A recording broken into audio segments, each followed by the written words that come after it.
সাবেক স্বরাষ্ট্র প্রতিমন্ত্রী ও বর্তমান সংসদ সদস্য লুৎফুজ্জামান বাবরকে নিয়ে সামাজিক যোগাযোগ মাধ্যমে একটি আবেগঘন অভিজ্ঞতা শেয়ার করেছেন লেখক আলী আহমদ মাবরুর। দীর্ঘ সিজদায় থাকা বাবরের একটি মুহূর্ত ঘিরে আলোচনার সৃষ্টি হয়েছে। ফেসবুক পোস্টে মাবরুর জানান, সংসদ ভবনের মসজিদে মাগরিবের নামাজ শেষে তিনি দেখেন একজন দীর্ঘ সময় সিজদায় আছেন। কাছে গিয়ে তিনি চিনতে পারেন তিনি লুৎফুজ্জামান বাবর। পরে দুজনের মধ্যে কারাগারের স্মৃতি, আদালতে দেখা হওয়া এবং পারিবারিক সম্পর্ক নিয়ে দীর্ঘ আলাপ হয়।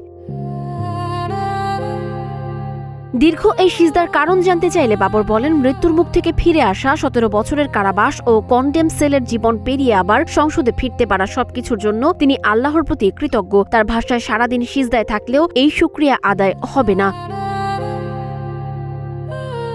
আলী আহমদ মাবরুর লেখেন, রাজনৈতিক মতপার্থক্য থাকলেও বাবরের বিনয়, কৃতজ্ঞতা ও আবেগঘন সেই মুহূর্ত তাকে গভীরভাবে স্পর্শ করেছে। ঘটনাটি সামাজিক যোগাযোগ মাধ্যমে ব্যাপক আলোচনা তৈরি করেছে।